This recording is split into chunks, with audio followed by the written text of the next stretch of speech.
kucuran darah ke lantai. Bibir biru dan tanpa bola mata. Mengalir darah dari tiap-tiap kepala perawat. Sontak aku terkesiap. Jantungku terasa menggelinding entah kemana. Ingin berteriak, namun tenggorokanku tercekat seketika.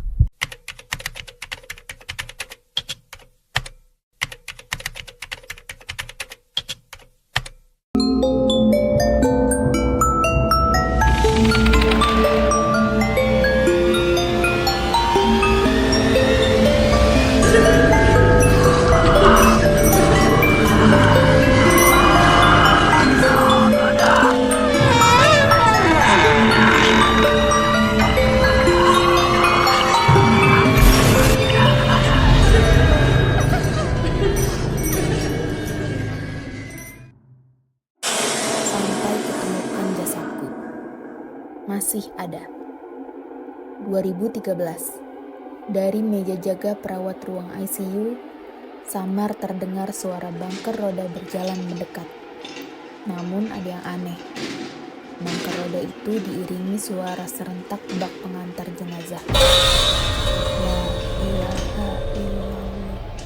La ilaha illallah. La ilaha illallah. Dari kejauhan, suara itu kian dekat dan semakin jelas. Aku yang sedang terlenyap di bawah meja jaga tersentak bangun. Kepalaku pening, pandanganku berbayang. Meraih kacamataku yang tergeletak di atas meja.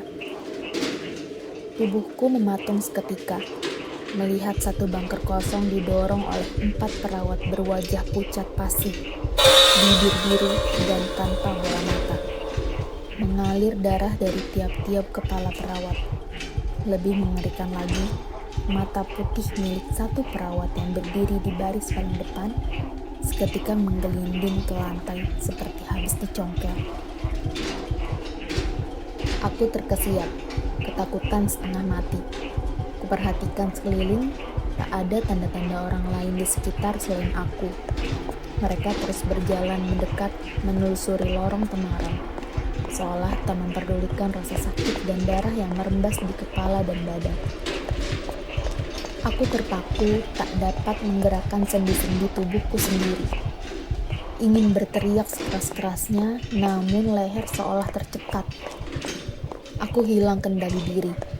Panik dan takut menguasaiku sepenuhnya. Satu-satunya yang dapat kulakukan ialah menatap sosok-sosok mengerikan itu yang berada di garis lurus yang sama dan kian mendekat ke arahku seraya hendak menjemputku untuk naik ke bangker kosong yang mereka bawa. Gilanya, mereka juga terus mengucap kalimat doa yang biasa dilafalkan para pengantar jenazah.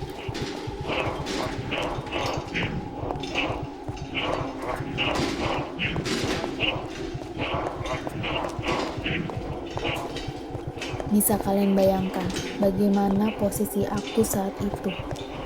Satu-satunya yang kuingat hanya wajah ibuku di kampung halaman yang belum sempat kukunjungi. Langkah mereka semakin cepat. Menggaung suara tawa memekik dari berbagai arah. Aku seperti berada di jalan buntu yang mana hanya bisa menangis. Secepat kilat keempat perawat mengerikan dan bangker roda itu menabrakku keras. Berikutnya, pandanganku gelap. Aku tersadar membuka mata di ruang IGD. Bu Desi, salah seorang perawat senior menghampiri untuk memeriksa kondisiku. Dia mengatakan semalam aku kejang-kejang di meja jaga dengan mata mendelik ke atas. Untung saja sempat ditemukan Pak Manto, satpam rumah sakit yang sedang keliling. Aku masih ingat betul apa yang menimpaku tadi malam. Rasanya begitu nyata. Sekujur tubuhku remuk.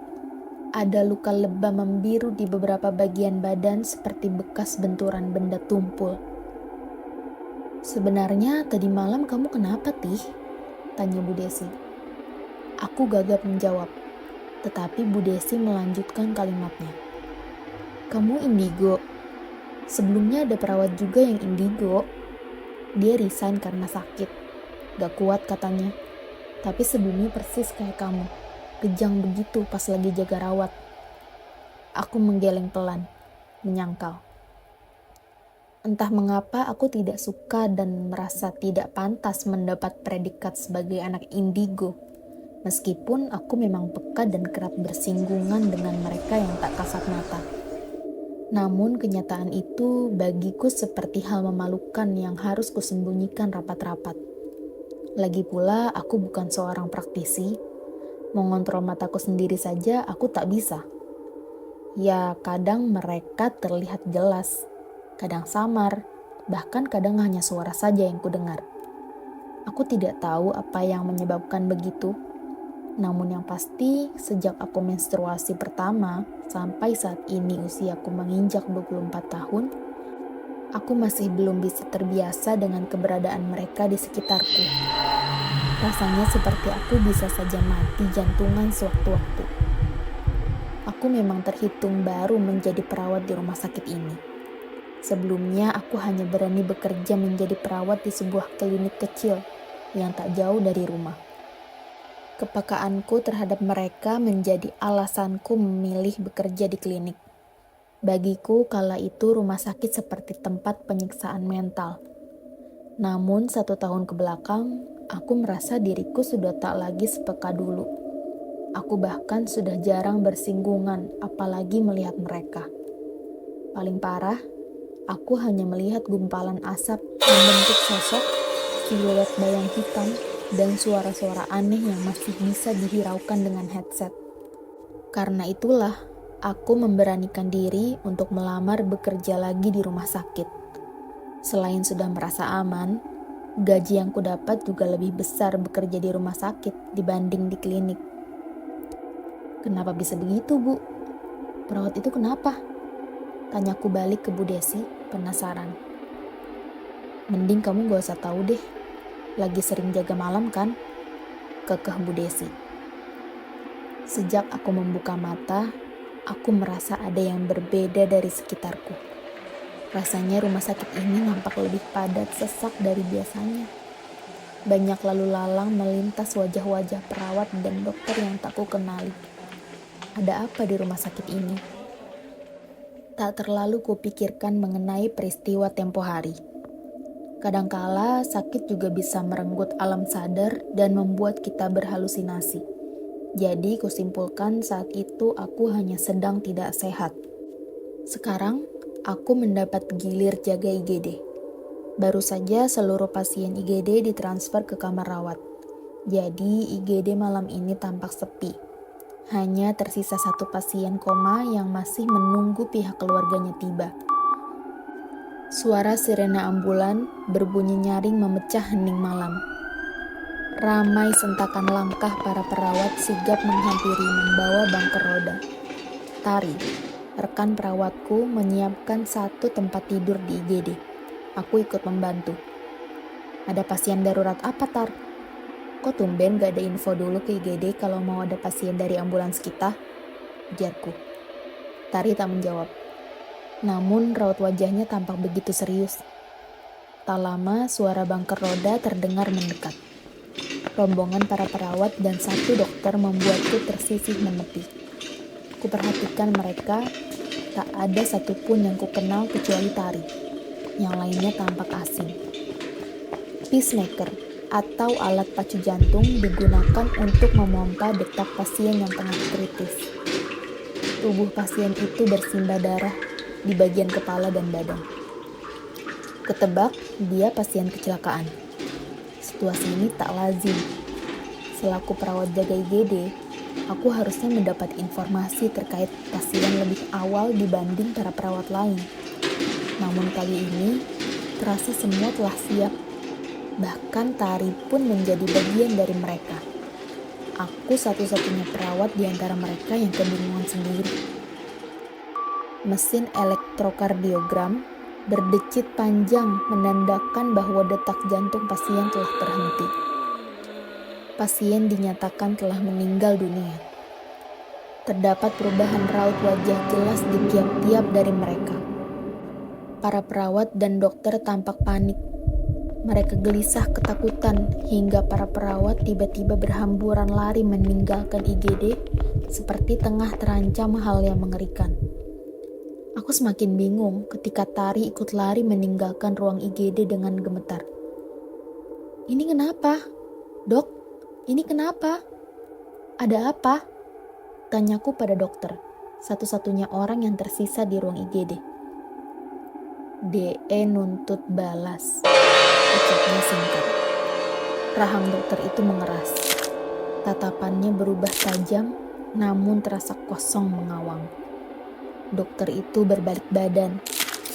Betapa terkejutnya aku kala melihat dokter itu berjalan dengan kepala bagian belakang yang pecah dan punggung yang bercucuran darah ke lantai. Aku hendak mendekat untuk memberitahu. Namun, baru beberapa langkah berjalan, dokter itu seketika menoleh pelan dan kulihat wajahnya hancur penuh luka basah seperti habis tersalut aspal. Sontak aku terkesiap. Jantungku terasa menggelinding entah kemana. Ingin berteriak, namun tenggorokanku tercekat seketika. Kaki-kakiku gemetar bukan main. "Sus, tolong sus, sakit!" Terdengar suara memanggil dan merintih dari tempat pasien meninggal tadi. Aku ketakutan setengah mati, sampai menangis. Napasku tersengal-sengal. "Sus, tolong sus!" Dengan sisa-sisa tenaga yang kupunya, aku berjalan pelan memeriksa sumber suara. Mataku menyisir tiap-tiap tirai tempat tidur kosong secara perlahan, sembari mempersiapkan keberanian dalam diri. Hingga tiba di tirai pembatas tempat pasien itu berada. Aku hanya berani menilik separuh dengan sedikit memiringkan kepala. Kamu tahu, pasien itu duduk bersandar di atas ranjang. "Sus, tolong sus, kepala saya putus." Dia mencengkram rambut dan entah bagaimana bisa menarik kepalanya sampai terangkat memisah dengan badan. Kaki-kakiku melemas. Sudah tak sanggup lagi menopang tubuh hingga roboh ke lantai. Aku memejamkan mata dan kedua tanganku menutup telinga sembari berharap ada yang datang menolong. Ratih, kamu kenapa? Ratih!" Suara Tari dan tepukan tangannya membuatku berani membuka mata. "Tar, pasien itu Tar." Aku menunjuk ke tempat tidur pasien tadi. "Pasien apa? Mana pasien?" ujar Tari. "Gak ada pasien lagi Ratih," jelasnya. "Hah? Itu Tar yang tadi di..." Kalimatku terhenti ketika melihat tempat tidur rawat tempat pasien tadi berada masih tertata rapih seperti semula. "Gak mungkin.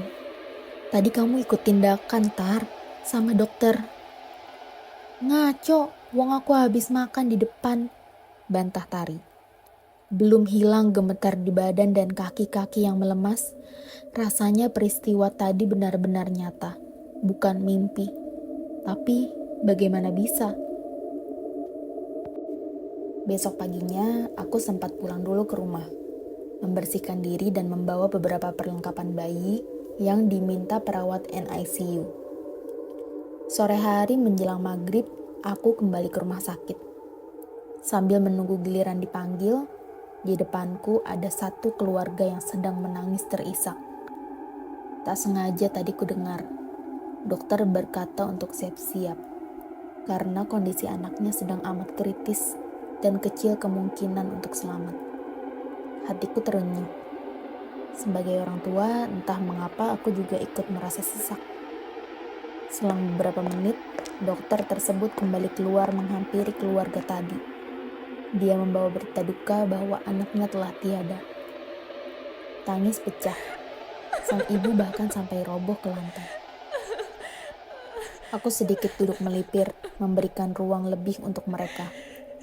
Lalu tak lama keluarlah satu bangker roda jenazah anak yang ditutupi kain berjalan pelan. Namun yang membuatku terkejut ialah ketika kain dibuka, aku tak sengaja melihat wajah sang anak. persis seperti sosok anak kecil yang semalam memperhatikanku ketika merebah di kursi panjang ini. Bangker roda lanjut berjalan pelan diiringi tangisan pecah seorang ibu. Dan di belakangnya, mengekor sosok anak kecil tadi malam. Dia menatapku sendu. Anak kecil itu mengantar jenazahnya sendiri. Di mana jasadku? Pukul 1.30 dini hari. Lalu lalang rumah sakit memasuki waktu paling tenang. Lorong-lorong tampak sepi sunyi ditambah gemericik gerimis membuat hawa malam itu terasa dingin menusuk kulit. Salah seorang satpam yang tengah berjaga di pos persimpangan antara lorong menuju kamar rawat dan lorong menuju laboratorium, mendapati dari kejauhan ada seorang pria paruh baya berjalan pincang mendekat ke arahnya. Kian dekat, kian jelas, pria itu tampak basah kuyup. Kehujanan, pikir satpam itu. Wajahnya pucat pasi. Pandangannya kosong lurus ke depan melewati satpam tersebut begitu saja tanpa menoleh. Padahal bapak satpam yang berjaga sudah melempar senyum sapa. Merasa tak dihiraukan, satpam pun menegur pria tersebut. "Mau kemana, Pak?" Pria setengah beruban itu tak menanggapi barang sepatah kata. Dia terus berjalan memasuki lorong yang menuju laboratorium, ruang tindakan, dan kamar mayat. "Pak, Bapak mau kemana? Ada yang bisa saya bantu?" Satpam itu pun menyusul pria tersebut. Aneh, pria itu hanya mengangkat satu tangan, lalu menunjuk ke arah lorong di depannya. "Iya, Pak. Mau kemana ya?" tanya satpam sekali lagi memperjelas. Pria itu terus berjalan mengabaikan sang satpam. "Pak, sudah malam. Yang tidak berkepentingan dilarang masuk," tegasnya. "Bapak kemana?" Sekitar 3 langkah di depannya, kepala pria paruh baya itu memutar 180 derajat menghadap ke satpam. Separuh pipinya penuh luka basah tanpa kulit. Kedua matanya bolong, dan hidungnya tampak bengkok. Dan seketika, kedua lengan dan kaki-kakinya putus, terpisah-pisah seperti habis dimutilasi. "Saya mau cari jasad saya." Potongan badan dan kepala berbalik itu menyentak dengan suara berat. Terkejut, satpam berbadan tegap tersebut pingsan di tempat. Keesokan harinya, cerita yang dialami satpam itu beredar cepat ke seluruh lapisan rumah sakit. Bahkan aku mendengar ragam cerita mengerikan yang ikut menguap ke permukaan terkait cerita kelam rumah sakit ini. Aku merinding ketika mengetahui ciri-ciri makhluk pria parubaya yang disebutkan satpam tersebut. Amat serupa dengan ciri-ciri pria korban kecelakaan yang aku lihat di IGD. Hari-hari berikutnya, banyak teror mengerikan yang terjadi di rumah sakit ini. Bukan hanya dialami oleh tenaga medis, tapi juga pasien yang mengaku melihat perawat dan dokter berwajah hancur mengantarkan obat ke kamar rawat inap mereka kala tengah malam. Bahkan, ada juga pasien yang mendaftarkan diri sebagai pasien dari nama dokter yang sudah lama meninggal. Pasien tersebut mengaku minggu lalu telah ditangani dokter tersebut hingga dia mendapat jadwal kontrol di minggu berikutnya. Namun ketika dikonfirmasi, dokter atas nama yang dimaksud telah lama meninggal karena serangan jantung saat bertugas malam di rumah sakit tersebut. Perihal pria paruh baya yang kutemui, beredar kisah bahwa beberapa tahun lalu memang ada korban kecelakaan yang dialami pria berciri-ciri serupa. Pria itu meninggal ketika sedang dalam penanganan. Namun, pasien tersebut tidak memiliki identitas yang jelas dan sanak keluarganya yang diketahui. Konon, mayit pria tersebut dijadikan malpraktik dan perdagangan organ-organ dalam. Hingga saat ini, sosok astral dari pria parubaya tersebut kerap gentayangan di rumah sakit tersebut, mencari-cari di mana jasadnya.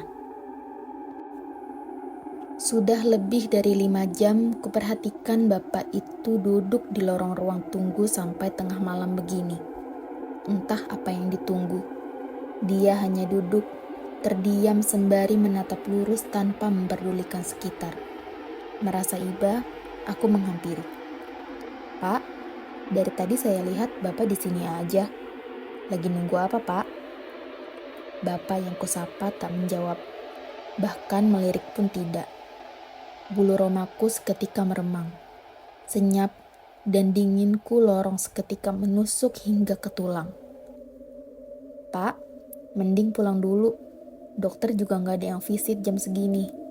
Dan jam besoknya baru besok siang. Mau sampai kapan Bapak di sini? Sampai kutemukan jasadku.